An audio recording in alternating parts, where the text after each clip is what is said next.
ఓం శాంతి. మీరందరూ కూడా ఒకసారి నాతో పాటు ఓం శాంతి అంటే బాగుంటుంది. ఓం శాంతి, ఓం శాంతి, ఓం శాంతి, ఓం శాంతి. ఓం శాంతి.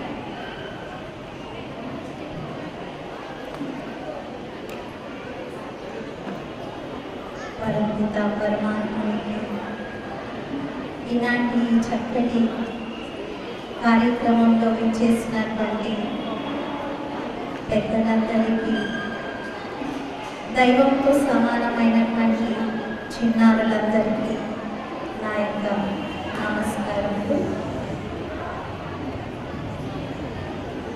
చాలా చక్కటి ఉద్దేశంతో, ఎంతో ప్రేమతో అందరూ చాలా ముఖ్యంగా వారి పిల్లల్ని స్కూళ్ళకు పంపిస్తూ ఉంటారు.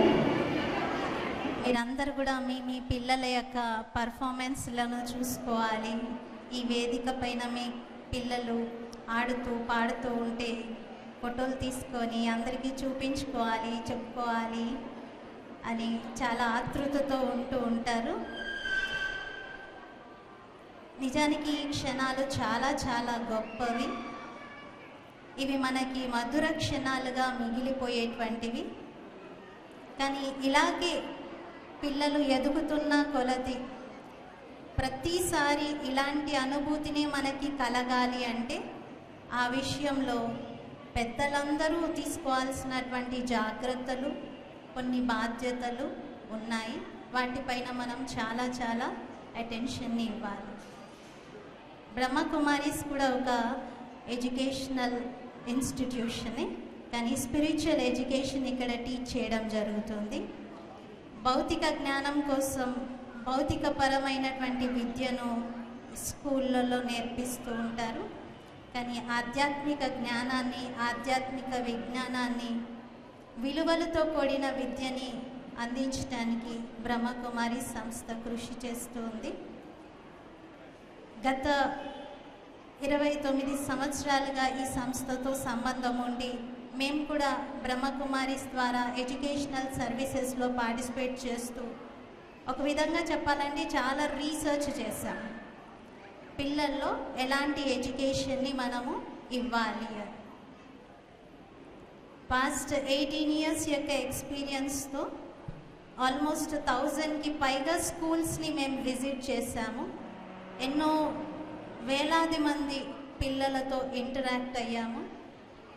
వాటన్నిటి ద్వారా తెలిసింది ఏంటి అంటే, ఫస్ట్ థింగ్, ప్రతి ఒక్క పిల్లలు, ఎవ్రీ చైల్డ్ ఈజ్ యూనిక్. ప్రతి ఒక్కరూ చాలా చాలా విశిష్టమైన వారిగా ఉంటారు. ప్రతి ఒక్కరిలో చాలా వైవిధ్యం ఉంటుంది. ప్రతి ఒక్కరిలో చాలా స్పెషాలిటీ ఉంటుంది. Only the thing is we need to identify them. మనం గుర్తించాలి. కానీ ఎలా అయితే మనందరిలో కొన్ని బలహీనతలు ఉంటాయి, కొన్ని మంచి లక్షణాలు ఉంటాయి, కొన్ని బలహీనతలు ఉంటాయి, అలాగే ప్రతి పిల్లల్లో చాలా స్పెషాలిటీ ఉంటుంది. ఆ స్పెషాలిటీతో పాటు కొన్ని వీక్నెసెస్ కూడా ఉండవచ్చు. యాజ్ పేరెంట్స్, టీచర్స్ కానీ ఎల్డర్స్ కానీ ఎవరైనా చేయాల్సినటువంటి బాధ్యత ఏంటి అంటే, పిల్లల్లో ఉన్నటువంటి ఆ విశేషతను వెలికి తీసి వారికి దాన్ని పరిచయం చేయటం. ఎప్పుడైతే పిల్లల్ని వాళ్ళ విశేషతతో మనం ఐడెంటిఫై చేసి అది వాళ్ళ యొక్క పాజిటివ్ స్ట్రెంగ్త్ అని పదే పదే మనం వారికి దాన్ని గుర్తు చేయిస్తామో, అప్పుడు అలాంటి పిల్లలు భవిష్యత్తులో, బాల్యంలో, ఈ ఏజ్లో మనం అలా చేస్తే ఒక 20 సంవత్సరాల తర్వాత ఆ పిల్లల జీవితం అసలు మనం చూడక్కర్లేదు, చాలా వండర్ఫుల్గా మారిపోతుంది. ఇప్పుడున్నటువంటి ఈ ఏజ్ పిల్లలు చాలా లేత మనసు కలిగి ఉంటారు. Child is like a rock clay అంటారు, అంటే వట్టి పచ్చి ముద్ద, మట్టి ముద్ద. దాన్ని ఎలా అంటే అలా మనం మోల్డ్ చేయొచ్చు. దాన్ని ఒక మంచి ప్లేట్గా చేయొచ్చు, ఒక బౌల్గా చేయొచ్చు, ఒక మంచి విగ్రహంగా చేయొచ్చు. ఎలా అయినా మనం మార్చవచ్చు, మన చేతుల్లో ఉంది. అలాగే మీ దగ్గర ఉన్న పిల్లల్లో మీరు ఎంత గొప్పతనాన్నైనా తీసుకురావచ్చు. ఎంతటి మహానుమూర్తులనైనా మీరు తయారు చేయవచ్చు, ఎంతటి గొప్ప ఆదర్శవంతులనైనా మీరు తీసుకురావచ్చు. కేవలం మన చేతుల్లో ఉంది. ఎందుకంటే పైన మనము చెప్పేటువంటివి పిల్లలు విని నేర్చుకోరు. కేవలం మన వర్డ్స్ని క్యాచ్ చేయరు, మన యొక్క యాటిట్యూడ్ని, మన యొక్క వ్యవహారాన్ని, బిహేవియర్ని అన్నింటినీ గమనిస్తారు. మీరు చూస్తూ ఉండొచ్చు, మీ పిల్లలు తెలియకుండానే మిమ్మల్ని ఇమిటేట్ చేస్తూ ఉంటారు. మీరు ఏం ఆన్సర్ చెప్తారో కూడా వాళ్ళకి ముందే తెలుసు. ఎక్కడ మీ కీ ప్రెస్ చేయాలో కూడా వాళ్ళకి బాగా తెలుసు.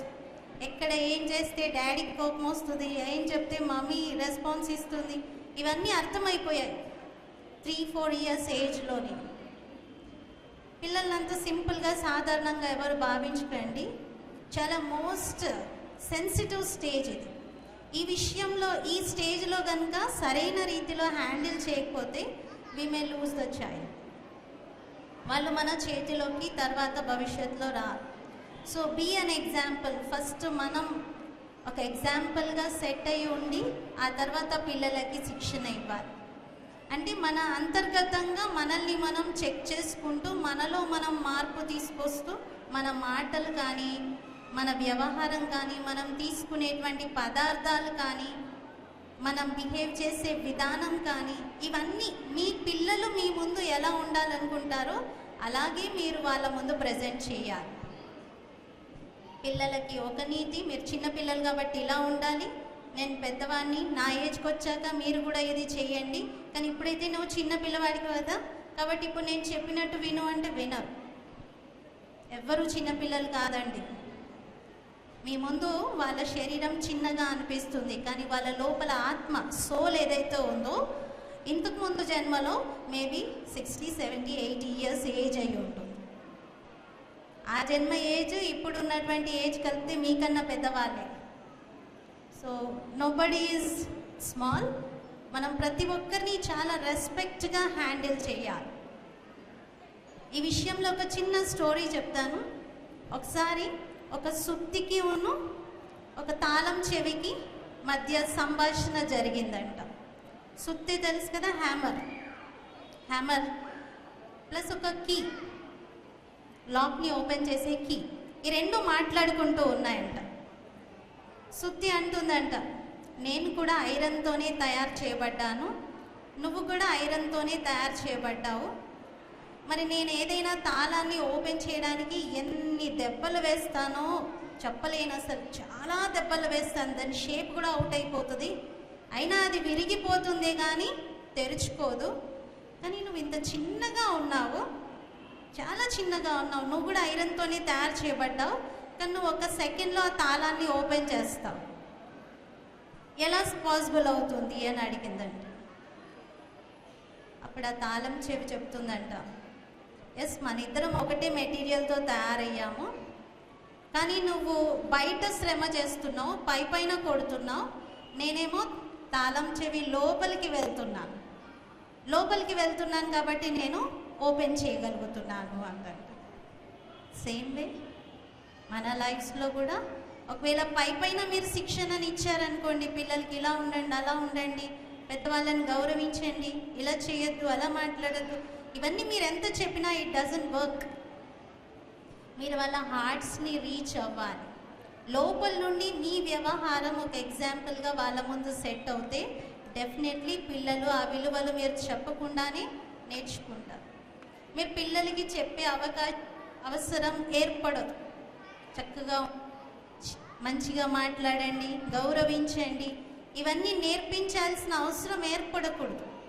మన సంస్కృతి, మన సభ్యతలు ఇవన్నీ న్యాచురల్గా ఇవన్నింటినీ అందించాలి.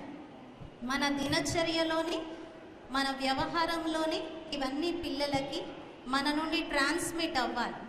ఈ విధంగా మీరు మీ పిల్లల్ని వారసులు అంటారు. వారసత్వంగా ఏమి ఇస్తారు? ఆస్తులు, లేకపోతే మీ దగ్గర ఉన్నటువంటి ఏవైనా పొజిషన్స్ ఇస్తారు. కానీ యాక్చువల్గా మనం సద్గుణాల వారసత్వాన్ని ఇవ్వాలి. మనలో ఉన్నటువంటి మంచి వ్యవహారం యొక్క వారసత్వాన్ని ఇవ్వాలి. ఒకవేళ పిల్లలు మన నుండి అవి తీసుకుంటే డెఫినెట్లీ వాళ్ళు వాళ్ళ యొక్క ఫ్యూచర్ని చాలా గొప్పగా బిల్డ్ చేసుకోగలుగుతారు. ఎక్కడైనా స్కూల్స్కి వెళ్తే చాలా వరకు వాళ్ళ యొక్క రిజల్ట్స్ని వినిపిస్తూ ఉంటారు. మా స్కూల్లో అందరు ఫస్ట్ వస్తారండి, మా స్కూల్లో అందరికీ 90% మార్క్స్ వస్తాయి, మా స్కూల్లో అయితే అసలు ఒక్కరు కూడా ఫెయిల్యూర్ క్యాండిడేట్స్ ఉండరు, ఎవరికి కూడా 60 బిలో మార్క్స్ రావు అని బాగా చెప్తూ ఉంటారు. ఒకసారి మేము ఒక చోట ప్రిన్సిపల్ని అడిగాం, మీ స్కూల్లో అందరూ ఫస్ట్ వస్తారు అని చెప్పారు కదా, మీ స్కూల్లో పిల్లల్లో ఎంతమంది సంతోషంగా ఉంటారు అని. ఎంతమంది పిల్లలు సంతోషంగా ఉంటారు అంటే ఆయన ఏం చెప్పలేకపోయారు. అంటే మనం ఎడ్యుకేషన్ ఇస్తూ మన యొక్క సబ్జెక్ట్ని నేర్పిస్తూ ఉన్నాం, పోటీ పడటం నేర్పిస్తూ మార్కులు తెచ్చుకోవడం నేర్పిస్తున్నాం, కానీ జీవితంలో సంతోషమే లేకపోతే, పిల్లలు దాంతో హ్యాపీగా లేకపోతే దాని యొక్క రిజల్ట్ ఏమీ రానట్లేదు. రీసెంట్గా మేము జస్ట్ ఒక 4-5 డేస్ క్రితం మౌంట్ అబూలో బ్రహ్మకుమారీస్ యొక్క 8 years యానివర్సరీ సెలబ్రేషన్స్ అటెండ్ చేసి వచ్చాం. దాంట్లో ఒక స్పీకర్ చెప్పారు ఏంటి అంటే, మొత్తం ప్రపంచంలో రీసెంట్గా ఒక సర్వే తీశారంట, హ్యాపీనెస్ ఇండెక్స్ ఎంత ఉంది అని. అంటే ప్రపంచ దేశాలన్నింటిలో ఏ దేశం వాళ్ళు ఎక్కువ సంతోషంగా ఉన్నారు అని. అందులో రేటింగ్స్ తీస్తే భారతదేశం 125వ స్థానంలో ఉందంట సంతోషంలో. 125వ స్థానం ఉంది మన యొక్క హ్యాపీనెస్ ఇండెక్స్. అంటే చూడండి, మరి మనం ఇంత కష్టపడుతున్నాం, ఇంతగా పోటీ పడుతున్నాం, ఇంతగా అన్నీ అచీవ్ చేయాలి అనుకుంటున్నాం, డెవలప్ అవ్వాలనుకుంటున్నాం, but finally we are unable to reach the essence of our life. మనం ఆ హ్యాపీనెస్ని అల్టిమేట్గా ఎక్స్పీరియన్స్ చేయలేకపోతున్నాం. So let us be aware. మనం మన పిల్లలకి చదువుని సంతోషంగా, చాలా సంతృప్తిగా, ఆనందంగా చదువుకోవడము అలవాటు చేయిద్దాం. స్కూల్ నుండి రాగానే రిపోర్ట్ కార్డ్స్ తెచ్చారా, ఫస్ట్ వచ్చిందా, సెకండ్ వచ్చిందా అని అడగడానికి బదులుగా మీరు పిల్లల్లో అడగండి, మార్క్స్ తెలుసుకోండి, ఎంకరేజ్ చేయండి, కానీ ఫస్ట్ ప్రయారిటీ దానికి కాదు. పిల్లలు సంతోషంగా ఉన్నారా, ఈరోజు నువ్వు క్లాస్లో ఎవరికైనా హెల్ప్ చేసావా, ఈరోజు మీ ఫ్రెండ్స్ని చక్కగా నవ్వేలాగా మాట్లాడావా, అందరితో స్నేహంగా ఉన్నావా, ఇలాంటి విలువలకి ప్రాధాన్యతనిస్తూ వారిని ప్రశ్నించండి. ఎవరైనా పేరెంట్స్ అలా అడుగుతారా, ఈరోజు స్కూల్లో ఎవరికైనా హెల్ప్ చేసావా, ఏ ఫ్రెండ్నైనా సంతోష పెట్టావా? అసలు ఈ సబ్జెక్ట్స్ లేవు. ఒకవేళ మనం పిల్లల్ని కేవలం మార్క్స్ పైనే ఫోకస్ చేస్తూ ఉన్నాం అనుకోండి, నీకు ఈరోజు ఎన్ని మార్క్స్ వచ్చాయి, స్లిప్ టెస్ట్లో ఎన్ని వచ్చాయి, కాంపిటీషన్లో ఎన్ని వచ్చాయి, ఇలాగే మనం కేవలం we are only focusing on the marks, grades, ranks, then ఆ పిల్లలు సెల్ఫిష్గా మారిపోతారు. పిల్లలకి ఏమనిపిస్తుందంటే, by hook or crook I should be first, ఎందుకంటే మా పేరెంట్స్కి అదే కావాలి. సో నేను సెకండ్ రావడం కూడా వాళ్ళకి ఇష్టం లేదు, కాబట్టి నేను ఫస్ట్ రావడానికి ఏదైనా చేస్తాను, ఎవరినైనా వెనక్కి తోస్తాను, ఎవరిని లెక్క చేయను, దేన్ని పట్టించుకోను, నేను ఫస్ట్ రావడమే నా లక్ష్యం అనుకుంటా. అలాంటి పిల్లలు పెద్దగైన తర్వాత సమాజంలో అసలు ఏ బాధ్యతని స్వీకరించరు, చివరికి తల్లి తండ్రి పట్ల ఉన్న రెస్పాన్సిబిలిటీని కూడా వాళ్ళు స్వీకరించరు. I have seen so many live examples. చాలామంది పిల్లల్ని అలాంటి వాళ్ళని చూసాం, బాగా ఫస్టే రావాలి అని పోటీ పడేవాళ్ళు ఒక ఏజ్ వచ్చిన తర్వాత తల్లి తండ్రికి దూరం అయిపోయి అన్నిట్లో నేను ముందు ఉండాలనే తత్వంతో సెల్ఫిష్గా అయి పైకి వెళ్తూ ఉన్నారు. కాబట్టి అలా కాకుండా మన పిల్లలకి ఇంటికి రాగానే మనము మంచి విలువల్ని పెంచే విధంగా మన ఫోకస్ ఎలా ఉండాలి. ఈవెన్ ఇప్పుడు ఏదైనా కాంపిటీషన్ పెట్టారనుకోండి స్కూల్లో, చిన్నపిల్లలకి ఏం చేస్తారు, లెమనిన్ స్పూన్ అలాంటివి పెడతారు కదా, నోట్లో చెంచా పెట్టుకొని అందులో ఒక నిమ్మకాయ వేసుకొని పిల్లలు పరిగెత్తుతూ ఉంటారు. ఒకవేళ పేరెంట్స్ అక్కడ ఉన్నారనుకోండి, ఎవరికి వాళ్ళు వాళ్ళ పిల్లల్ని పరిగెత్తు అని ఎంకరేజ్ చేస్తూ ఉంటారు.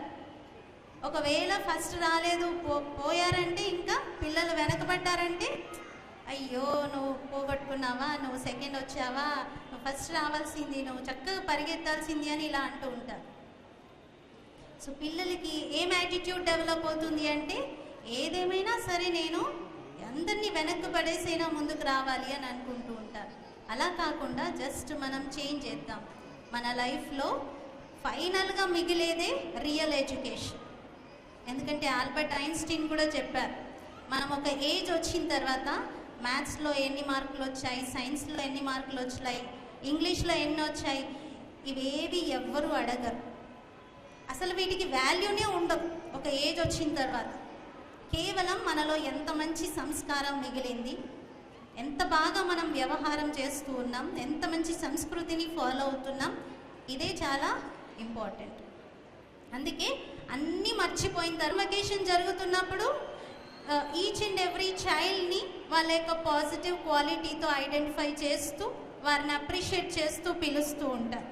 పిల్లల పేరు మాత్రమే పిలవకుండా ఆ పిల్లవాడి యొక్క విశేషతని వర్ణిస్తూ వారిని స్టేజ్ పైకి ఆహ్వానిస్తూ ఉంటారు. నిజంగా ఇది ఒక చక్కటి ప్రయత్నము.